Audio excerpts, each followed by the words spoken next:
Bonjour tout le monde et bienvenue dans ce nouvel épisode de la playlist de l'espace.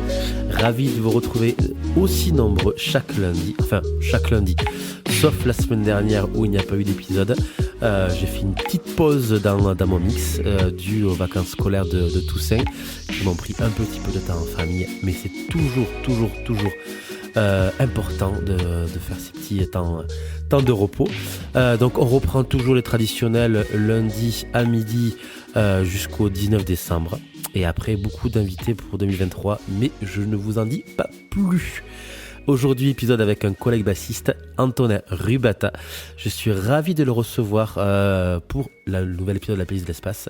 On avait fait un petit épisode avec Jules Brosset et le Groovicast où on avait parlé d'effets pour les bassistes. Donc, petite pub si tu es bassiste et ou bassiste aussi. N'hésite pas à aller checker le Groovicast. C'est un podcast spécial pour les bassistes et bassistes pro, amateurs, ce que vous voulez. Bref, on s'amuse, on discute, on analyse beaucoup de choses et on prend du plaisir à partager notre passion de la 4 cordes, de la 5 cordes et de la 6 cordes aussi.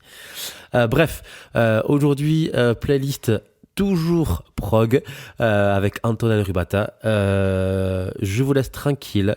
Bon épisode, bonne écoute et à lundi prochain, midi pile poil. Bisous. Antonin, bonjour. Salut Max. Tu vas bien ? Bah écoute, super. Et toi-même ? Eh ben très bien. C'est les vacances scolaires, donc les enfants courent partout dans la maison. Bah ouais. Il n'y a pas de crèche pour moi, donc on a la petite à la maison. Voilà. On se relaie un peu pour pouvoir bosser avec ma femme. Et c'est cool. Exactement. C'est ça. Ravi de te revoir. On s'est vu il y a pas très longtemps. On a fait 2 recs. Ouais. On a fait un petit enregistrement pour le Groovicast avec Jules Brosset. Et pour mon podcast, ouais. La note des darons, qui est en cours de montage. Ça va doucement, mais sûrement. Ok. Donc là, on enregistre et on est le mardi 1er novembre. Ouais. Je te fais travailler un jour férié. C'est indécent. Ça va. C'est indécent. Dans le code du travail, c'est pas cool. Clair. Je serais payé double. Bon, 2 fois 0, ça reste 0. Ça reste faible. Du coup, est-ce que tu as une date pour la note des darons ou pas du tout ? Non, j'ai pas. En fait, là, j'étais vraiment en vacances en week-end prolongé avec ma femme. Ouais. J'ai un peu tout coupé, téléphone, tout ça. Je m'y suis remis ce matin. Je suis arrivé au studio un petit peu plus tôt justement pour avancer sur le montage. En fait, je fais beaucoup de coupes. Comme tu sais, j'aime avoir un format court. Alors là, j'ai pris conscience en écoutant le truc qu'on a dit quand même beaucoup de choses intéressantes, que moi je trouve intéressantes en tout cas. Du coup, le format va être un peu plus long que d'habitude, mais pour pas que ce soit non plus trop long, j'ai pas mal de cuts à faire. Donc en fait, c'est ça qui me prend du temps. Le mix des voix est fait, mais voilà, là je suis sur les cuts, à prendre des décisions de est-ce que je garde tel passage ou pas. Donc c'est pour ça que ça prend un peu de temps. Pas de souci. Dans tous les cas, on reparlera un petit peu de ton podcast plus tard dans le podcast. Avec plaisir. Parce que du coup, on est dans la playlist de l'espace aujourd'hui. Est-ce que tu connais le principe ? Alors j'en ai écouté, je crois que j'en ai écouté 2. Okay. Donc j'ai vite fait compris que le principe c'était de faire une playlist un peu personnalisée en fonction d'une discussion qu'on va avoir ensemble, c'est ça ? C'est ça. Donc voilà quoi, c'est ce que j'ai pigé en tout cas. C'est exactement ça. En général, on discute pendant une petite heure et puis on fait la meilleure playlist de l'espace. Donc comme tu l'as dit, c'est pas une playlist qui aura un fil conducteur précis, mais on va discuter ensemble et on va essayer d'en sortir quelques morceaux intéressants et on va surtout voir si la playlist correspond. Si dans la playlist on voit le Antonin Rubata. Ok, ça risque d'être folklore je pense. ça c'est cool. Pour commencer un petit peu à chauffer le cerveau parce qu'il est 9h30 mardi 1er novembre. 9h34. Je te propose trois thématiques. Ouais. On va essayer d'en sortir 4 morceaux. Et après, on discutera un petit peu de qui tu es, pour ceux qui ne te connaissent pas, tous les projets que tu as en cours. Ça marche. Donc, les 3 thématiques d'aujourd'hui, c'est 4 saisons, Life is Life ou le menu. Bah écoute, j'ai écouté aucune... je crois que les 2 playlists que tu avais fait... Enfin, les 2, pardon, c'est ça, les 2 playlists de l'espace que j'ai écoutées, les gens avaient tous les 2 pris menu. Ouais, tout à fait. Et j'en ai écouté aucune, je crois, avec. Non, je crois que j'ai écouté Menu et 4 saisons, donc je vais tenter le Life is Life, parce que je sais pas ce que c'est, du coup, voilà. Parfait. Un joueur, très voilà, bien. ouais, pour changer un peu. C'est vrai que Life is Life, il a pas été trop pris pour l'instant, Ok, mais les derniers qui sont sortis, il y en a 3 qui l'ont pris. ok. Life Ah is bah Life. peut-être que les Donc gens se sont dit la même chose que moi, du coup. Exactement, tout à fait. Ok, Donc c'est très bien, j'en suis très content. En gros, Life is Life, on va essayer de faire une petite carte postale de tes goûts musicaux, ok. en partant de ton enfance, Ouais. de ce qu'écoutaient tes parents, jusqu'à plus tard ce que tu penses écouter quand tu seras un peu plus âgé. Ok, Voilà, en super. gros, le Life is Life. Très bien, je suis Et on chaud. va essayer de faire 4 morceaux pour commencer la playlist de l'espace. Ok. Déjà, qu'est-ce qu'écoutaient tes parents? Alors mes parents sont des grands mélomanes. Ok. Donc avec des goûts musicaux très variés, mais moi j'ai un souvenir, enfin des souvenirs assez précis de mon enfance où mon père écoutait beaucoup de Frank Zappa, Oh, King Crimson, Peter Gabriel, Police aussi, j'ai des souvenirs d'écouter Police dans la bagnole, pas mal. Et donc voilà, tout ce qui est un peu rock, enfin rock progressif, on va dire, pop. ok. Pop anglaise pour Peter Gabriel, mais bon, le côté vraiment chiadé, on va dire, avec les influences progressives aussi. Euh, et aussi beaucoup de jazz, de musique africaine aussi un petit peu, mais beaucoup de jazz Ok. et surtout du jazz européen, tu vois, du jazz nordique. Ok. Voilà.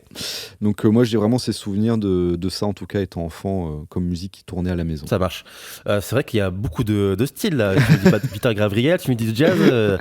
Déjà, il y a beaucoup de. Ouais, c'est vrai, mélomane, excellent quoi. Ouais. C'est rare d'avoir des parents aussi, aussi Bah, cultivés. pas musicien, mais mélomane, tu vois. D'accord. Donc, ouais. Ok. Est-ce qu'il y a un morceau en particulier que tu te souviens qui passait très très souvent à la maison? Alors, ouais, il y en a, allez, on va dire, pour un truc qui me faisait un peu marrer, parce qu'en plus, comme j'étais gamin, je n'avais pas conscience forcément des paroles, et Mhm. j'ai compris un peu plus tard le côté ambigu de ce morceau, mais on va dire Baby Snake de Ah, Frank ok, Zappa. ok. Allez, un petit Frank Zappa. Frank Zappa, c'est hyper compliqué à y rentrer dedans quand même. Est-ce que tu as réécouté depuis? Ouais, un petit peu. Après, Frank Zappa, enfin, le mec, il a sorti, je vais pas dire de bêtises, mais plusieurs centaines d'albums dans Ah sa oui, oui, carrière. oui. Et en fait, Mhm. ça va vraiment. Il y a des trucs hyper accessibles, bah, genre, tu vois, tout l'album Shake Your Booty, Joe's Garage et tout, c'est accessible comme musique. Après, il est parti dans des délires de musique contemporaine. Il y a des trucs beaucoup plus psychés. Il y a Mhm. des morceaux avec des solos de guitare de 45 minutes, enfin bref. Ça, je pense que ces albums-là, c'est ceux que j'ai le plus écoutés.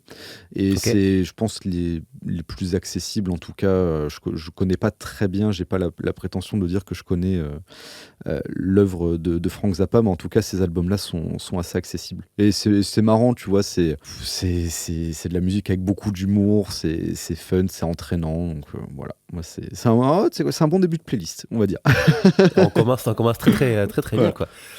Ok, donc Frank Zappa pour le côté un petit peu familial. Ouais. Est-ce que on va continuer? Est-ce que tu as un morceau en particulier qui t'a procuré une émotion forte, du style la musique ça me procure vraiment des émotions particulières, ou qui t'a permis de commencer ton instrument qui est la basse bien sûr. Est-ce que tu te souviens d'un morceau en particulier? Alors, je me souviens du morceau qui m'a fait commencer la basse, ouais, complètement. Ok, d'accord. Je ne savais pas ce que c'était qu'une basse à l'époque, Ok. et je me rappelle que mes parents avaient, donc comme j'ai dit, étaient fans de Peter Gabriel, enfin ils le sont toujours Mhm. d'ailleurs. Et ils avaient acheté un DVD live de la tournée Up, Ok. et sur cette tournée, donc bah, comme sur toutes les tournées de Peter Gabriel d'ailleurs, c'est Tony Levin qui tient la basse. Oui. Et il y a un morceau, je crois que c'est le deuxième morceau ou le troisième morceau du live où il joue Red Rain, donc morceau de l'album So. Ok. Et comment dire, et je vois bah, du coup Tony Levin qui joue, et c'est un mec qui a quand même une certaine prestance, on va dire, très grand, chauve, Tout à fait. moustachu. Et puis là, sur ce live, il a, comment dire, un long manteau noir, et puis il joue avec ses funk fingers, tu vois, des Ouais. baguettes de batterie Mhm. accrochées à ses doigts. Et le mec, enfin, clairement, il dégage un truc, enfin, une prestance, un charisme assez fou. Et Grave. je me rappelle m'être dit, je sais pas ce qu'il fait ce mec-là, mais je veux faire pareil que lui. Voilà. Donc Red Rain de Peter Gabriel. Ça, c'est un des morceaux en tout cas qui m'a fait mettre à la basse. Ouais. Ok, donc la version plutôt live que la version. Alors, la version là, ouais, c'est celle avec celle de juste au-dessus là, avec le bonhomme. Ouais, c'est celle-là. Growing Up Live, c'est celle-là. Ouais. Ok, impeccable. Puis le son, enfin tout, et puis c'est à cause de lui aussi que j'ai acheté l'année dernière une Stingray 5 cordes pour faire comme lui. C'est vrai qu'il a un jeu tellement particulier, Tony Levin. Et un jeu et un son, ouais, surtout un son hyper distinct. Enfin, j'adore, c'est un de mes bassistes préférés. Ok, ouais. Et il t'a vachement influencé pour ton jeu ? Écoute, ouais, c'est en tout cas quand j'ai commencé la basse. Je me suis beaucoup inspiré de ce qu'il faisait. Justement, à l'époque, je bossais pas mal les Funk Fingers. Je me rappelle, j'avais réussi à intégrer ça dans un projet joué à l'époque. C'est à l'époque où j'habitais en Corse, où j'étais gamin, tu vois, j'avais 16 ans. C'était mes premiers groupes et on jouait dans un groupe de pop plus influencé, on va dire, U2, les Cure, ce genre de trucs. Et j'avais réussi à intégrer un peu les Funk Fingers dans ce jeu-là, dans ce style-là. Et puis, ouais, j'ai bossé pas mal de ses parties. En plus, il a un jeu très, comment dire, il a une carrière qui est très vaste. Le mec, il a autant joué avec John Lennon qu'avec Peter Gabriel, qu'avec King Crimson, qu'avec, je sais plus, je crois Petrucci, ouais, comment ça s'appelle, le Liquid Tension Experiment. Ouais, tout à fait. Et puis à côté de ça, le mec, il a une carrière de musicien de studio absolument incroyable. Je crois qu'il a enregistré, genre même pour Patricia Cass. Enfin, bref. Ouais, donc, il a un jeu. Ce qui est intéressant chez lui, c'est qu'il a comment dire, une palette musicale extrêmement vaste qui peut aller du jazz fusion au metal prog, à la variété française. Mais par contre, il a toujours le même son.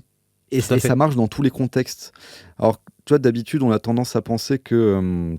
et enfin, moi, j'ai même tendance à... Enfin, j'avais pendant longtemps tendance à penser qu'il fallait avoir un son par style. Et souvent, parce que ça marche pas, en fait. Un son rock-prog ne peut pas marcher dans un contexte variété, etc. Et lui, c'est un des rares mecs qui arrive à faire en sorte que ça fonctionne. Le mec, il a le même son tout le temps et ça marche. Quel que soit le style, et ça, pour moi, c'est assez impressionnant. Il y a très très peu de musiciens qui sont capables de cette prouesse, je trouve. Puis ça devient aussi sa marque de fabrique. Ah bah ouais, complètement. Ça, c'est clair. Tony Levin, les fingerstyle, c'est vraiment. Ouais, c'est clair, ça. Le Chapman Stick. Exactement. La contrebasse électrique. Enfin bref, pas mal. Il a pas mal de trucs qui font son style. Ok. Frank Zappa, Peter Gabriel, c'est une playlist qui me plaît énormément là, pour l'instant. Moi qui suis fan de prog, là pour l'instant ça me parle, tu vois. C'est pas fini. c'est pas fini. Ok, on va arriver un petit peu dans le dur du sujet. Ouais. Quel est le dernier morceau que tu as écouté ? Vraiment le dernier. Si tu ouvres Spotify ou Deezer, ton dernier morceau. Je te montre le mien. Le dernier que j'ai écouté, c'est La Malédiction du Viking par la princesse Leia. Ok. Tu l'as en bas. Ok, nickel. Alors, écoute, j'enlève les morceaux que j'ai écoutés pour le boulot.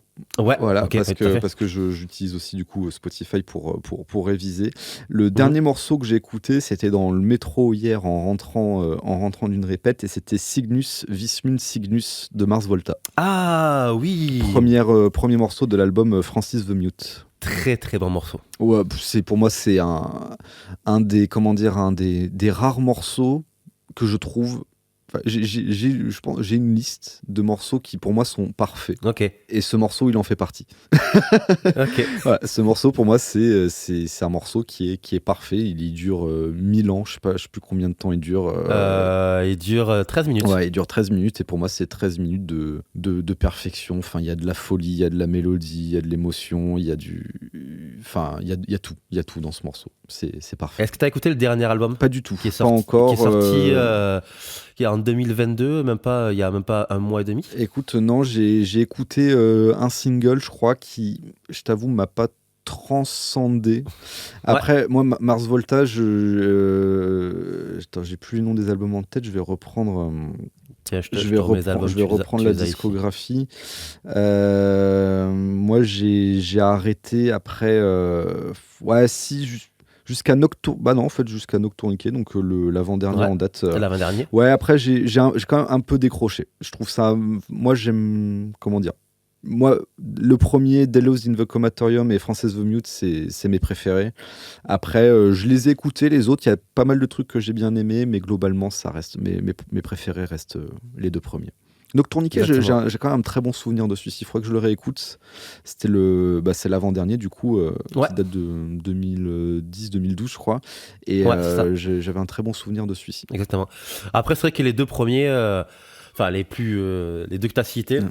il y a une certaine énergie qui dégage cet album de ces C'est deux. la fraîcheur, tu vois. C'est juste après. Comment ils s'appelaient leur groupe déjà avant j'ai un trou. At the Ah, The Driving. Driving, voilà. On a le côté un peu punk, Ouais, l'énergie, le son punk, limite hardcore de The Driving, mais avec la yes, complexité en plus, les ambiances, enfin tout ça. Voilà. exactement. The Mars Volta. Mais c'est une playlist que je vais écouter, quoi. Zappa, Gabriel, The Mars Volta, c'est parfait. Ouais. Et on va finir le Life is Life d'Antonin Rubata. Ouais. Euh, Comment tu te vois dans quelques années Comment tu te vois Est-ce que tu vas écouter la même chose qu'aujourd'hui? Ou est-ce que tu vois comme les clichés de base dans 20-30 ans, assis sur un siège en cuir avec du sky et écouter du bon jazz, tu vois, en disant ah, la trompette dans le jazz, c'est bien, c'est super Euh, bien. Ou autre chose. Écoute, j'ai écouté du jazz quand j'étais plus jeune, j'ai pas mal décroché. Moi, c'est plutôt l'inverse en fait. D'accord. Plus j'avance, plus j'ai des goûts, je pense, d'adolescent attardé, où je me remets à Oh, écouter je sais plus, les trucs, du punk, du métal, ce genre de choses. Mais ok. non, j'aimerais bien. Le truc que je pense qu'il faut que je développe, en tout cas dans ma culture musicale, que j'ai pas assez écouté, et à chaque fois que j'en écoute, je me dis qu'il faut que j'en écoute plus, c'est de la chanson française.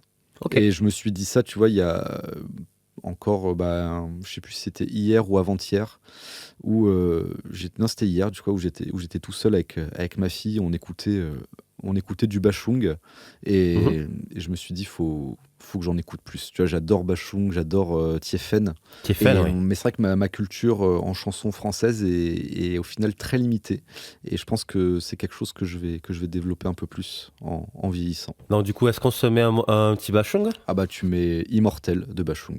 Premier morceau de l'album, le dernier. Et qui est un morceau absolument magnifique. Bah, un morceau parfait aussi, tu vois. Ok. Et ouais, absolument magnifique. En amont, l'album. Super. C'est vrai qu'il a un univers particulier. Moi, j'aime bien Tiefen. Ouais, Je trouve qu'il a un grain de voix super bien. Jacques Higelin aussi. oui, bah Je ouais. kiffe la famille Higelin. Ouais, J'adore tout ce Isia, qu'ils ouais. font avec Ouais, Isia ouais. et Arthur H. Arthur, je connais beaucoup, moi. Ouais. Isia, j'ai déjà vu en concert, c'est de l'énergie à l'état brut. En live, Ouais. c'est impressionnant. Et Arthur H, par contre, je connais très très peu, donc je peux pas dire. Arthur H, je connaissais pas du tout et c'était il y a quelques années. Il est passé au Garo Rock, c'est un Ouais. festival qui est du côté d'Agen, à Marmande exactement. Mhm. Et entre deux groupes qu'on voulait voir avec un collègue, on s'est dit bon, on va voir Arthur H, quoi, Mhm. histoire de passer le temps. Et puis voilà, on va y rester 2 morceaux et puis c'est cool, quoi. On est resté le set entier. Il a un univers, il a une énergie sur scène, ça m'a embarqué de suite. Et c'est vraiment à l'écouter, et c'est hyper intéressant. Eh ben, écoute, je note pour ma culture chanson française, justement. Grave. Et Isia qui a un très très bon bassiste aussi, Ouais. Bastien Berger. Ah oui, bah oui, c'est vrai que c'est son bassiste, ouais. Ouais, J'avais oublié, ouais. et ouais, Bassiste de très The très Do bon. aussi, Exactement. et Et Gaëtan Roussel. qui est très très, ouais, et aussi qui joue aussi avec un pianiste de jazz, Yaron Herman. Ouais. Ils ont fait un album en trio qui est incroyable. Cet album, il est assez fantastique. Ouais, donc du coup, chanson française, c'est vraiment, il y a Ouais. vraiment des pépites Ouais. à découvrir.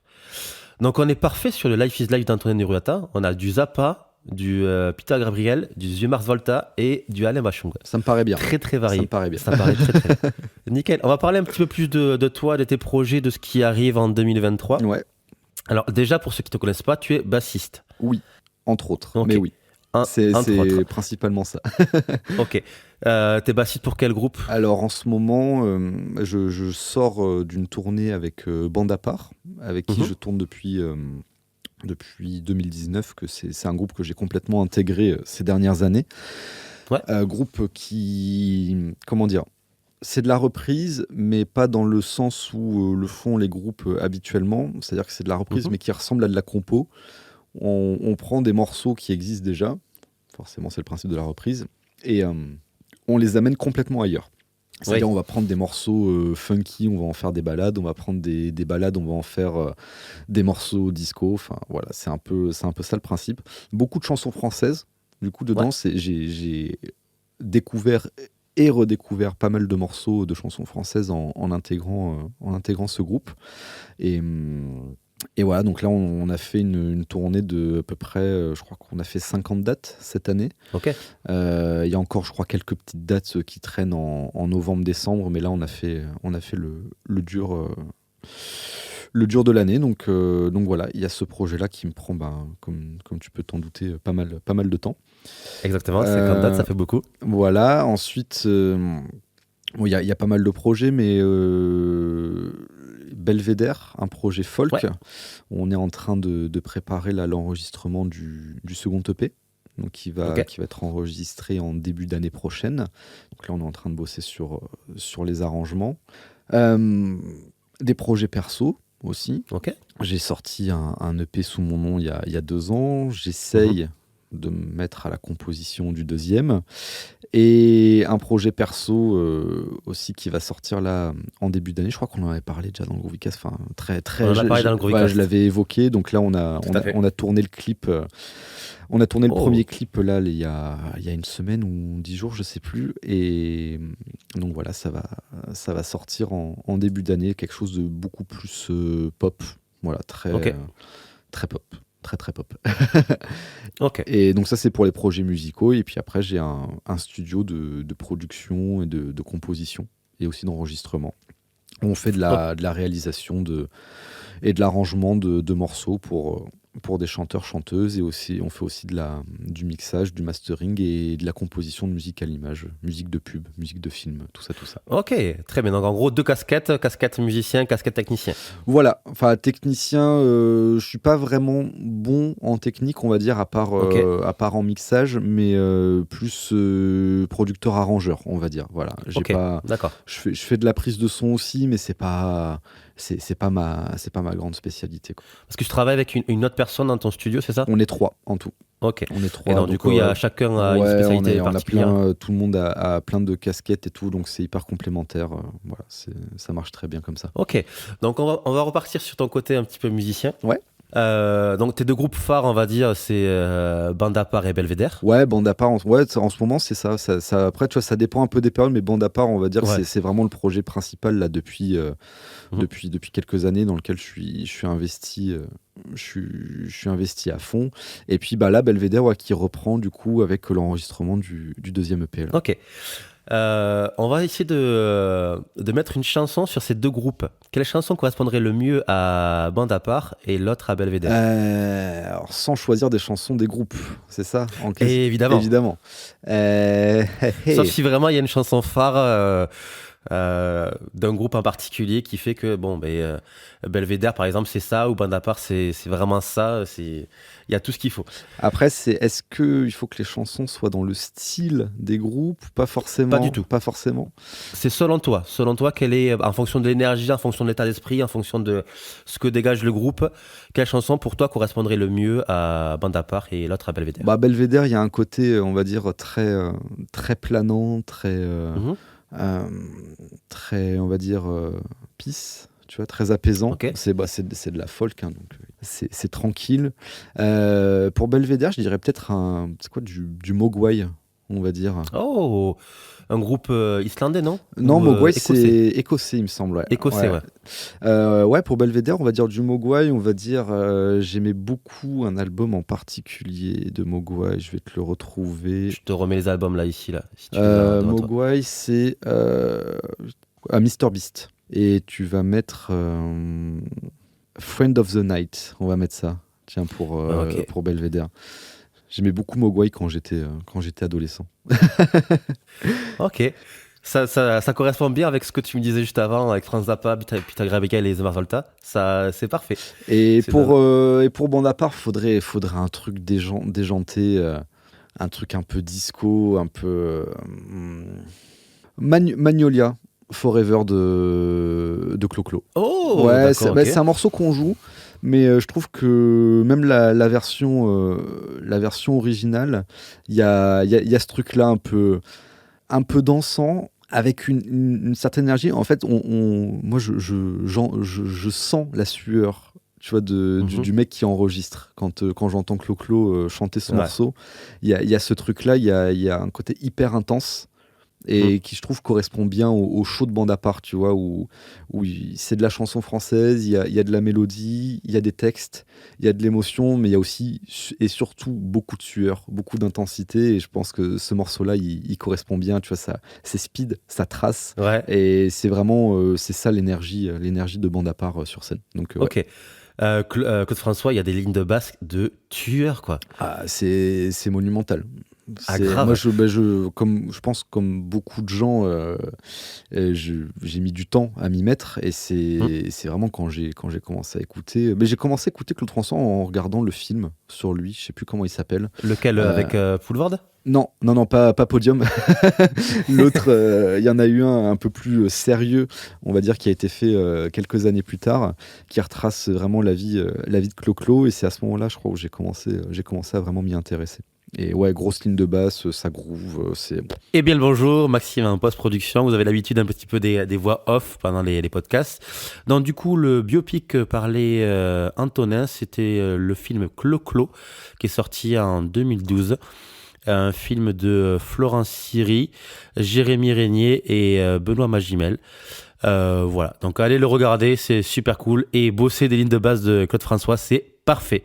À bientôt. Mais ouais, Claude François, c'était mon guitariste à l'époque. Quand je me suis mis à la basse, moi je suis métalleux à la base, et il m'a dit tiens, écoute du Claude François, à ligne de basse, c'est des tueurs.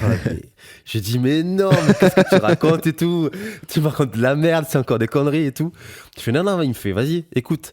Et après on en reparle. Et j'ai écouté Alexandre et Alexandra. Ouais. Déjà, cette ligne de basse est folle. Ouais. Et je me suis dit, putain, ah ouais, quand même. Ok, il y a du taf, il y a du boulot, il y a des ghost notes, il y a pas beaucoup de choses. Et je conseille à tous les élèves d'aller écouter du Claude François, parce qu'au niveau des lignes de basse, c'est hyper groovy, hyper funky.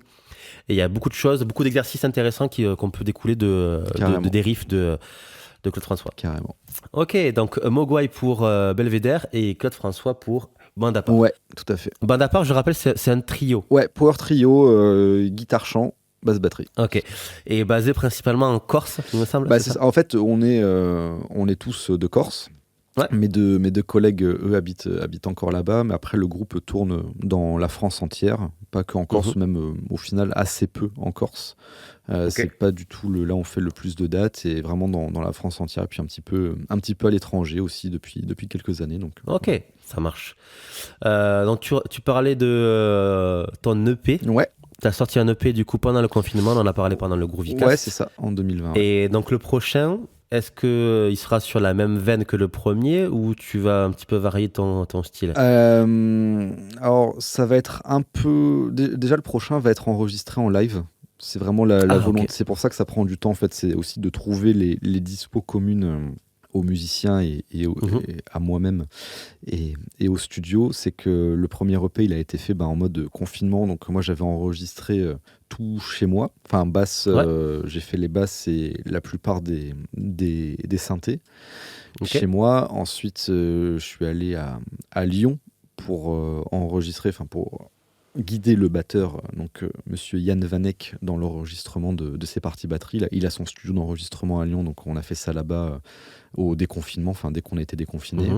Et le claviériste qui a fait les autres parties clavier, Thomas Rény, a fait ça de chez lui. Et les guitaristes, pareil, donc Pierre Danel et Quentin Godet ont fait ça de chez eux, donc de leur studio ou home studio respectifs, en tout cas. Je rappelle, Pierre Danel et Antonin Godet, c'est les guitaristes de Cadine. Quentin. Antonin, c'est moi. Antonin, c'est toi. Antonin, pardon. Sont les guitaristes du coup de Kadinja. Entre autres, ouais, mais ouais, ils sont ce groupe-là en commun, ouais, Kadinja. Groupe que j'adore. Grave. Ouais. Groupe monstrueux. Mais d'ailleurs, tu fais bien d'en parler. On va se faire 2 petits morceaux. Ouais. On va mettre un morceau de ton album, parce que du coup, c'est ta playlist de l'espace. Ouais. Donc du coup, on va essayer de valoriser ton travail. Cool. Un morceau de ton album, parce que tu en as fait 4 morceaux, il me semble. 5 ou 6, je sais plus. Ouais. Écoute, on va mettre, moi, mon préféré, c'est le deuxième. Je crois que c'est le deuxième. C'est Van avec Pierre à la guitare. Et en fait, j'adore ce qu'il a fait sur ce morceau. J'avais déjà, en fait, j'avais fait les synthés. Le morceau tourne sur une boucle de synthé semi-modulaire, en fait, que j'avais programmé chez moi. J'avais rajouté une ligne de basse un peu, très sub, mais aussi avec du délai. Enfin bref, il y a une ambiance un peu chelou qui se dégage de ce truc-là. Et j'avais écrit cette fin un peu épique, on va dire. Et vraiment, la place de la guitare, il y avait un thème à caler que j'avais composé, que Pierre a totalement, on va dire, torturé à sa manière. Un solo où là la basse s'arrête et où c'est que une sorte de question-réponse guitare-batterie, avec une batterie un peu jungle mais très lente, et un solo. Je voulais un truc hyper dissonant à la Knowlesworth. Donc voilà, là pareil. Le guitariste s'est bien lâché, et puis la fin épique avec les synthés, et puis Pierre qui a rajouté plein de couches de guitare qui ont sublimé le truc. Voilà, c'était... J'aime beaucoup ce morceau. Un de mes préférés d'album aussi. Ok, cool. Cet album, il est super bien. Quand je l'ai écouté, je fais il y a beaucoup d'inspiration des prog. Ok. Il y a beaucoup de, moi je trouve qu'il y a beaucoup d'univers prog dedans, avec beaucoup d'ambiance, et ça me parle. Écoute, ce morceau, il est très clairement inspiré d'un album de Janek Gwizdala qui s'appelle Snowguard. Où en fait c'est un album, il me semble, je vais peut-être dire des bêtises, mais il me semble que c'est un album en fait qui a été improvisé en live avec deux musiciens, Morgana Green à la batterie et Alex Gounia, je crois, à la guitare. Et c'est clairement ce type... évidemment, j'ai rien inventé en faisant de la musique. Et là, c'est clairement très inspiré de cet album-là, au niveau des ambiances, en tout cas. Ok. C'est vrai que Alex Gwizdala... non, c'est pas... Yannick. Yannick il a Gwizdala, un prénom et... J'ai des problèmes avec des prénoms. Dyslexique des prénoms, non prénoms. C'est ça. Alors, on est avec Jean-Louis Ribata aujourd'hui. Mais Yannick, il a un univers très particulier, et j'adore ce qu'il fait avec ses effets. C'est vrai qu'on n'en a pas parlé au Groovycast, mais il a eu un panel d'effets monstrueux. C'est un des bassistes qui m'a le plus influencé à une époque, justement pour faire du son, quoi.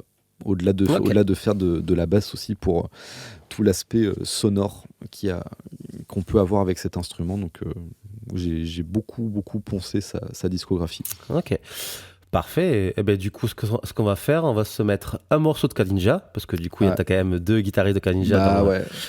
Et un morceau de Yannick. Ok, et Kadinja, moi, mon préféré, c'est Avec tout mon amour. Le dernier morceau de l'album... j'ai du mal avec les noms des albums.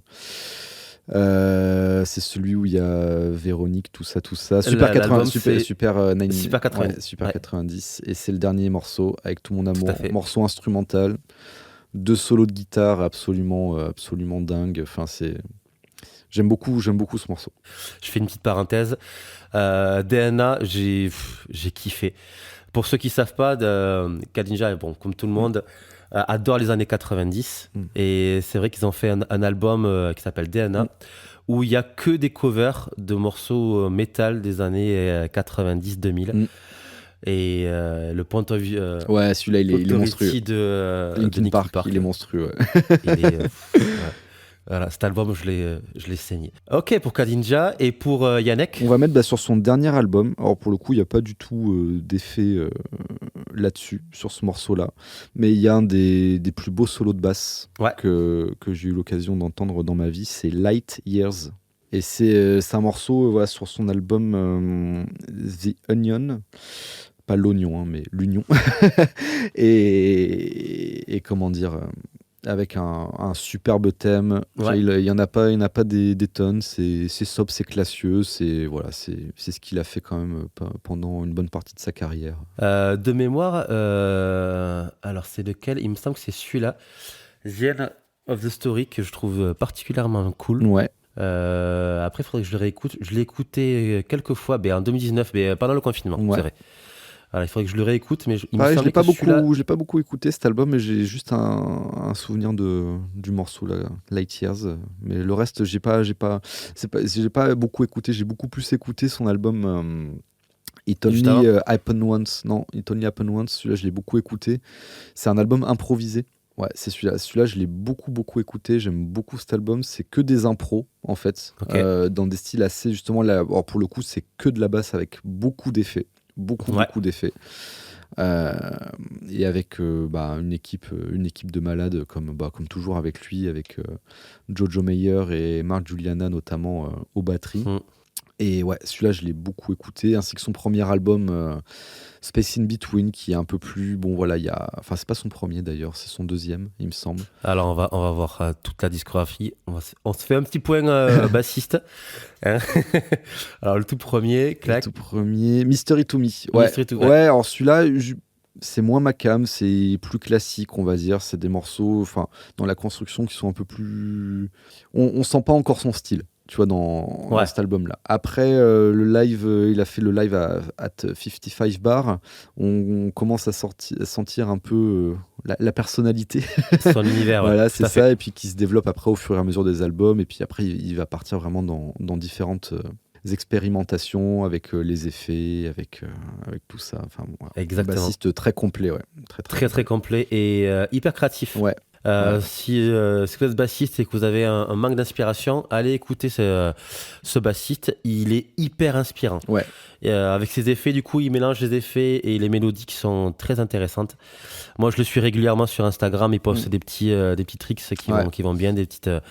et honnêtement, à chaque fois, je scrolle pas, tu vois, je reste dessus et je me dis, ah, c'est intéressant, quoi. Ouais, j'ai appris beaucoup avec lui, ça c'est sûr, ouais. En regardant ses vidéos YouTube, ses vlogs, tout ça. Exactement, grosse inspiration, ouais.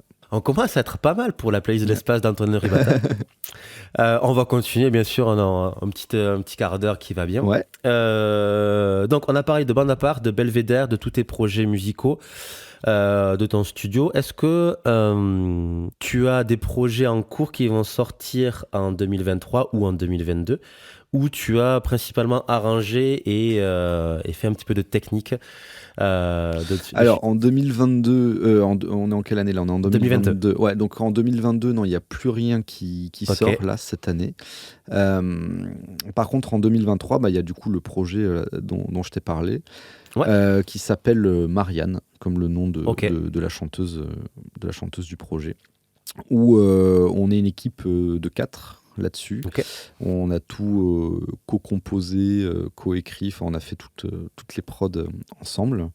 Et alors, il n'y a pas vraiment de technique, on va dire, parce que je suis pas, ou plus en tout cas, un musicien technique. J'ai eu ma période où je jouais dans des groupes qui allaient, qui faisaient des gigs au Baiser Salé, au Sunset et compagnie, où je faisais des mesures très complexes et de la symétrie, des solos de basse dans tous les sens, machin. Ça, j'ai arrêté. Mais par contre, c'est un projet où la basse est très très mise en avant. Donc c'est vraiment de la pop moderne. Comme on pourrait dire par exemple Dua Lipa, Lizzo, ce genre de choses, où souvent les morceaux tournent autour d'une ligne de basse. Voilà. Donc il y a rien de technique, quoique il y a quand même des lignes de synthé basse où je vais devoir taffer un peu pour les jouer en live. Mais parce que c'est toi tu fais aussi du synthé basse. Ouais. Ça fait quelques années que j'en fais. J'en ai fait sur quelques tournées.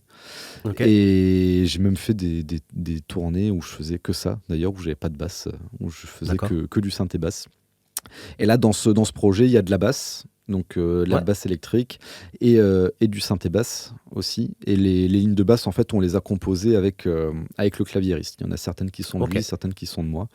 Et du coup, il y a des trucs parfois qui vont être un peu costauds à jouer en live, mais plus au synthé. À la basse, c'est des trucs qui groove, mais une basse très présente, très mise en avant. Et là, ce projet, hormis la composition, tu as fait quoi en termes de... t'as mixé, tu as arrangé, on a fait les prods ensemble. En gros, le mode de fonctionnement, c'était que un des membres du groupe En général, le claviériste, parce que c'est lui qui faisait les meilleurs, qui avait les meilleures idées de base, donc qui est Thomas Reyni, qui a joué sur mon EP, venait avec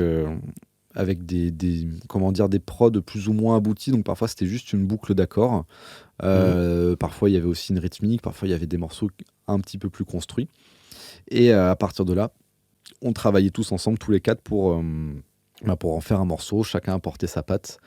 Et donc on a fait donc oui, toute la composition, les arrangements, et qu'après les écritures des textes et des top lines, c'est la chanteuse qui a fait ça. Mais par contre, non, ça a été mixé et masterisé à Question de Son. Voilà, ce studio, très gros studio qui mixe, on va dire, beaucoup de grands noms de la variété française, du rap, du rock. C'est un des plus gros studios parisiens. Donc on a eu l'opportunité de faire mixer nos morceaux chez eux par un ponte. Donc on en a profité. Mais t'as raison. Surtout pour avoir du recul. Là aussi, de l'aspect que le mec, c'est un, comment dire, il pèse dans son domaine, et qu'on on est loin d'avoir ses compétences en termes de mix. C'est surtout, en fait, ça faisait, on a bossé on a vraiment pris notre temps pour faire ces morceaux. Et entre le moment où, tu vois, on a écrit les premières notes et où les morceaux ont été masterisés, c'est passé 2 ans. Ok, d'accord. Donc, du coup, c'est bien aussi d'avoir des oreilles fraîches au bout d'un moment, tu vois, pour tout l'aspect mixage. En fait, pour te dire, même limite, nous, quand on écoutait juste nos mises à plat, tu vois, on pré-mixait évidemment nos prods pour que ce soit agréable à l'écoute. On disait qu'on avait déjà fait un boulot de ouf, et puis après, on a écouté le mix du mec, on s'est dit, mais en fait, on est des merdes. Enfin, tu vois. On n'a plus d'oreilles. Enfin, on était tellement habitués à écouter nos mises à plat qu'on se rendait pas compte qu'il y avait des lacunes de ouf. Et voilà, parce qu'on était dans le truc, on n'avait aucun recul. Donc voilà, c'est bien d'avoir plusieurs personnes après qui prennent le relais sur un projet. Exactement.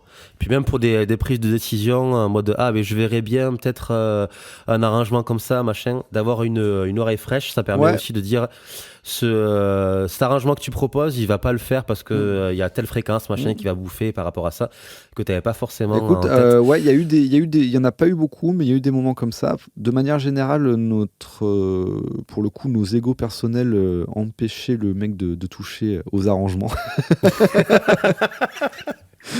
Mais... Au moins c'est franc. Et voilà, fallait. Non, je rigole, mais en fait, comme c'est un projet, c'est un peu notre petit bébé à nous quatre. Tu vois, on savait qu'il y avait des choses sur lesquelles on allait lâcher un petit peu, donc sur le mix et tout, mais par contre sur les arrangements, on n'a pas voulu trop lâcher le morceau. Donc il y a eu des moments où on a un peu lâché, il me semble, mais souvent non, on n'a pas lâché le morceau. Ok. Dans ce projet, le clip est déjà tourné, tu m'as dit. Alors le clip on a tourné une première partie à la date où on se parle, en tout cas, une première partie du clip est tournée. La deuxième partie du clip va se tourner là au courant novembre. Et pour une sortie en début d'année. On n'a pas encore la date précise, mais ce sera en début d'année. Ok, dans tous les cas, je partagerai ça sur La Palisse de l'Espace et sur tous les réseaux. Merci beaucoup. Avec grand plaisir. Trop cool. Ok. On a bien parlé de ton côté un petit peu musicien, un petit peu arrangeur. J'aimerais bien parler un petit peu vraiment de toi, de ton nouveau statut, on va dire, depuis peu. Donc tu es papa depuis peu de temps. Ouais, depuis 1 an et 5 mois à peu près, ouais, c'est ça, 1 an et 5 mois, ouais. Ça grandit vite. Ouais, et ce qui est bien, c'est que tu en as fait aussi, mis à part une beauté, une merveille, tu en as fait aussi un podcast. Ouais, tout à fait. La note des darons. Ouais. La note des darons. Et ça, c'est vraiment très chouette. D'où t'es venue cette idée de faire ce concept de podcast? C'était pendant la grossesse, je crois que ça m'est venu, de ma femme, où je me suis dit, on passe par tellement de choses pendant, avant même que l'enfant. Enfin, en tout cas, moi, je suis passé par, du coup, je pense comme beaucoup de gens, par beaucoup d'étapes émotionnelles. En plus de ça, c'était un peu particulier parce que ma femme est tombée enceinte pendant le Covid, fin 2020. Elle a vécu la grossesse, ça a été de septembre 2020 à juin 2021. Donc on a connu le second confinement pendant cette période-là. Donc il y a eu pas mal de choses qui se sont passées, et en plus de ça, c'est surtout à la base, ça c'est ce que j'explique dans le premier épisode du podcast, c'est qu'à la base, moi je voulais pas d'enfant. Et enfin, tu vois, à la base, je voulais pas d'enfant, je voulais pas me marier. Là, je me retrouve avec une bague au doigt et il y a un gamin, quoi. Donc, j'ai tout raté par rapport. et en fait, je croise quand même, j'ai dans mon entourage pas mal de gens qui, j'ai l'impression, sont un peu dans le même cas que moi, tu vois. Soit, je sais pas comment dire, qui ont des mecs, en tout cas, qui ont un rapport un peu particulier à la paternité. Soit, enfin, s'ils le sont ou même s'ils ne le sont pas, tu vois, ils voient la paternité d'un certain œil. Et surtout parmi les musiciens, je trouve que il y a beaucoup et ça c'est même chez les femmes d'ailleurs, je vois beaucoup de gens artistes, enfin musiciens, comédiens ou quoi, qui se disent qu'ils ne pourront pas avoir d'enfants parce que leur carrière passe avant, parce que c'est des comment dire, des métiers précaires, c'est des métiers où on peut pas se permettre tu vois d'être trop absent, enfin tu vois, c'est vraiment quand on est musicien en général, c'est la priorité avant tout. Et c'est le cas, hein. Enfin pour moi c'est une de mes priorités, en tout cas ça c'est sûr, mais c'était aussi pour montrer que on peut avoir une vie de musicien, une vie de saltimbanque, et en même temps avoir une vie de père, et que les deux peuvent comment dire, peuvent très très bien cohabiter, et que même si ça a des désavantages par rapport enfin ça a certains désavantages par rapport aux gens qui ont une situation professionnelle, on va dire plus carrée, ça a aussi beaucoup d'avantages. Voilà, ça a aussi beaucoup d'avantages d'avoir ce mode de vie là et d'être papa, et donc c'était pour montrer un peu tout ça, quoi. Ok, puis ça se nourrit aussi. Quand tu es musicien, c'est vrai que le fait d'être père, enfin de mon côté, c'est vrai que ça m'a beaucoup nourri pour appréhender certaines émotions à la basse, par exemple, certains feelings, et donc c'est vraiment, tu parles bien du mot cohabiter, ça cohabite très très bien. Moi ça m'a nourri surtout pour la manière de gérer ma carrière. C'est beaucoup plus trivial que ça, tu vois. C'est pour l'instant, en tout cas, j'ai pas entre deux couches, j'ai pas eu l'inspiration pour lui composer pour lui composer un album, même si je lui invente souvent des chansons assez rigolotes. On passe notre temps à chanter des chansons où j'invente des paroles, mais par contre moi ça a été comment dire, ça a changé de manière assez drastique, ça plus le Covid. Ça a complètement changé la manière de voir ma carrière, et je préfère largement la manière dont je la gère maintenant, quoi. Donc ça m'a beaucoup apporté à ce niveau-là. Ok, parfait. Donc je suppose que niveau cantine, tu dois être au top. Non, même pas. Même pas. Franchement, alors, je vais te dire, c'est que ma fille, je lui fais écouter la même musique que moi. D'accord. Qui est qui est de tout, en fait, tu vois, tout ce qu'on a pu écouter là jusqu'à présent, et en fait j'essaye vraiment ma femme et les grands-parents s'occupent plus de la partie cantine. Moi je m'occupe plus de la partie éducation musicale. Ça marche. On va dire. Donc et vraiment ma fille, je lui fais écouter tout, et j'essaye de voir un peu les trucs qu'elle kiffe, les trucs sur lesquels elle danse, tout ça, et c'est marrant de voir qu'en fait à cet âge-là il n'y a pas du tout d'a priori entre guillemets sur la musique, et que on va autant écouter du Radiohead que du Meshuggah, que du Jojo Mayer, elle adore Louis Cole par exemple. Dès qu'on met du Louis Cole, elle se met à danser, à bouger la tête comme une frénétique. Et j'ai aussi souvenir quand je fais ça quand ma femme est pas là, mais d'un dîner, on avait mis du Meshuggah en fond, et elle headbangait pendant qu'elle mangeait. C'était assez drôle, quoi.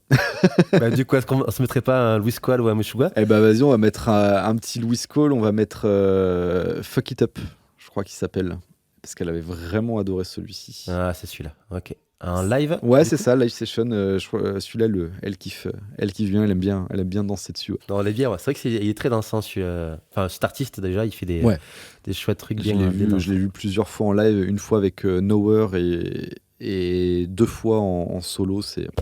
C'est très très très délire, j'aime beaucoup. Ouais. Ok. Et si elle vient te voir et qu'elle te dit, papa, est-ce que tu peux me faire écouter le morceau qui t'a procuré le plus d'émotions ou qui t'a fait aimer la musique, par lequel tu commences? Est-ce qu'on reprend sur The Mars Volta ou autre chose? Non, je pense pas qu'on partirait sur Mars Volta pour ce genre de choses. Je dirais un groupe et un artiste particulièrement qui m'accompagne encore aujourd'hui, et ce depuis mon adolescence, c'est Steven Wilson, le chanteur de Porcupine Tree. Mais c'est une playlist pour moi, quoi. Et du coup, je pense qu'on partirait là-dessus. En tout cas, parce que il a ce truc-là de faire de la musique à la fois, comment dire, un peu comme Peter Gabriel, je trouve. C'est de la musique pop très raffinée, avec plein d'influences diverses, beaucoup d'influences prog, forcément, chez Steven Wilson. Et puis Porcupine Tree, même si j'adore ce qu'il a fait en solo, Porcupine Tree, ça reste un de mes groupes préférés. L'album In Absentia, notamment, qui est, voilà, le morceau Train. Voilà, Trains, le tout premier là, dans la playlist. Allez, celui-là. Hop. Ça, c'est, voilà, j'adore ce morceau, c'est beau, il y a un petit côté mélancolique. Enfin bref, j'aime beaucoup ce morceau. Et je pense que je lui ferai écouter Steven Wilson, voilà, pour lui faire aimer la musique. Ok, et c'est parfait, c'est nickel. Et il a ça, je pense que c'est le premier album où il y avait Gavin Harrison, ouais, il me semble qui est arrivé à la batterie. Avant, c'était un autre batteur. Ouais. Mais cette période où il y avait mon préféré, c'est Fear of Blank Planet. Fear of Blank Planet, ouais, il est incroyable aussi. Cet album est une grosse claque. Avec le morceau Anesthetize. Ouais, un de mes préférés. Pareil, un morceau parfait. Tu vois, c'est un des morceaux parfaits pour moi. Il en fait partie, celui-là aussi, de bout en bout. Une petite pépite. Ouais. C'est ça. Et j'ai beaucoup aimé le dernier album. Tu vois, le dernier album qui est Closure, Continuation, donc où il n'y a plus le bassiste Colin Edwin. Ouais. C'est Steven Wilson, ça s'entend d'ailleurs, on entend sa patte qui a fait les lignes de basse, ça s'entend très très fort. Tout à fait. Mais j'ai adoré cet album, franchement, tu vois, j'y croyais pas. Pourtant, je sais pas pourquoi j'y croyais pas, parce que tout ce qu'a fait Steven Wilson globalement, même s'il y a des choses que j'aime moins que d'autres, ça reste de la qualité. Mais je sais pas, j'avais un peu peur de cet album, et au final il est très très très bon. Donc voilà. Ok, je t'avouerai que j'ai pas pris le temps de l'écouter, cet album. Je sais que Colin n'y est plus dessus, que c'est Wilson qui a fait tous les lignes de basse, morceaux, les lignes de basse sur l'album, et que c'est Night Navarro qui est en live avec eux. Ouais, tout à fait. Super bassiste, on en a parlé du coup dans le Groovycast, donc je fais un petit peu de pub. Ok. Écoute, c'est con parce qu'il y avait plus de place pour les voir là. Ils passent au Zénith de Paris, je crois, demain ou après-demain. Ouais. Et il y avait plus de place pour aller les voir. Je serais bien allé voir parce que je suis assez curieux de comment, parce que je vois un peu comment sonne Net Navarro. Enfin, je suis ses vidéos un peu sur YouTube. J'ai vu qu'il avait joué avec Devin Townsend aussi. Tout à fait. Et je suis curieux de savoir dans Porcupine Tree comment ça sonne, parce que d'un côté il y a quand même l'ancien bassiste Colin Edwin qui avait une touche assez particulière. Il y avait pas mal de basses fretless. Ouais. Il avait un son assez particulier. Maintenant, ça a été repris, et donc du coup avec le nouvel album, Steven Wilson qui a pour le coup vraiment apporté sa patte au niveau du son et des lignes de basse. Je serais très curieux de savoir comment lui il mélange tout ça en fait en live, comment il aborde ces deux bassistes, ces différents types de répertoires. Du coup, j'étais assez curieux. Donc dommage. Je vais voir s'il n'y a pas des petites places qui traînent là en dernière minute, mais ouais, je serais assez curieux de voir ce que ça donne en live. Eh bien, story time du jour.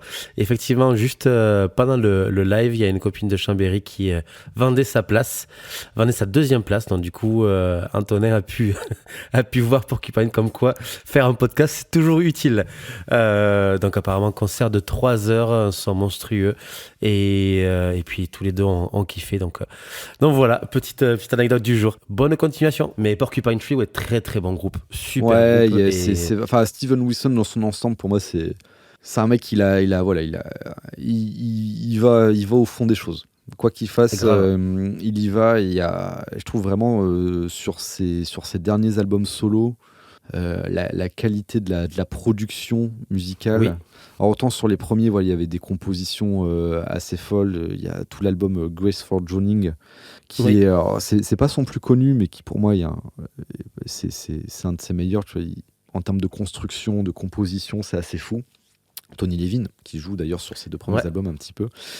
Puis après, tout ce qu'il a fait avec l'équipe Minman, Govan et tout à fait. Nick Beggs, puis son claviériste, là, je sais plus, le mec qui joue avec Miles Davis, Theo Travis, qui joue avec King Crimson aussi, à la flûte. Enfin bref, il s'est toujours hyper bien entouré. Il a fait des albums incroyables. C'est un grand artiste. On peut ne pas aimer, ne pas tout aimer de ce qu'il a fait, voire ne rien aimer, mais en tout cas, pour moi, c'est un des artistes majeurs de ces 30 dernières années. C'est un des artistes majeurs. Exactement. Puis comme tu dis, au niveau son, toutes les prods sont monumentales.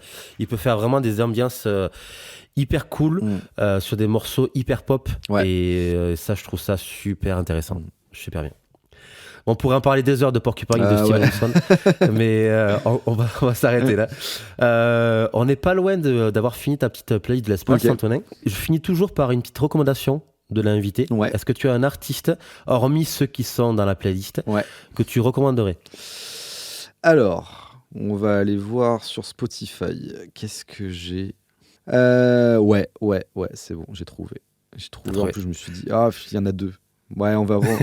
On peut mettre les 2, il n'y a pas de souci. Écoute, on va en mettre 2, si ça t'ennuie pas. Vas-y. On va commencer par Michael Volny. Waouh, je connais pas du tout. Pianiste allemand qui mélange jazz, musique brutiste, musique contemporaine. Enfin bref. Ok. Et il y a un morceau.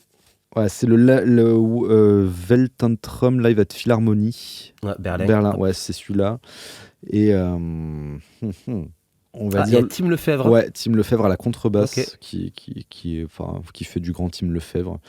Attends, je vais écouter les morceaux parce que le premier morceau, Nacht. Je sais pas comment on prononce. Ok. Je peux mettre celui-là. Donc vraiment, c'est je comprends rien à ce qui se passe dans cette musique. Mais j'ai beaucoup quand j'étais, parce que comme je t'ai dit, on va refaire un petit retour en arrière. Ouais. Au tout début du podcast où tu me demandais ce qu'écoutaient mes parents. Ouais. Mon père écoute aussi. Un peu moins maintenant, mais à l'époque, écoutait un peu de musique contemporaine. Ok. Boulez, Schoenberg, ce genre de trucs. J'ai plus tous les noms en tête, Xenakis, voilà. Okay. Donc, musique dodécaphonique, brutiste, etc.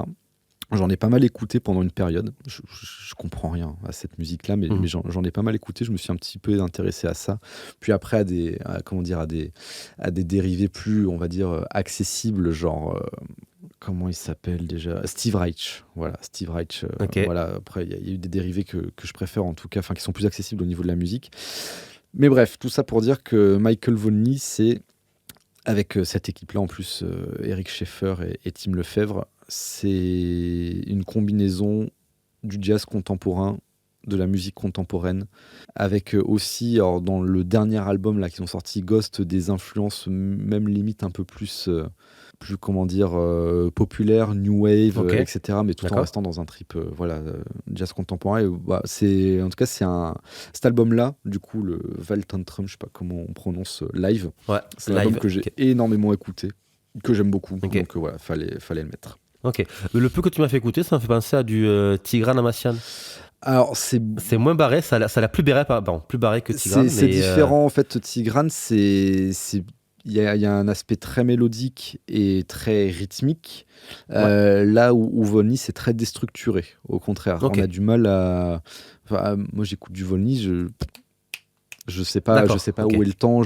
Avec Tigran, parfois j'ai du mal aussi, je te rassure, mais c'est même avec Volny, parfois la notion même de métrique, de débit est floue.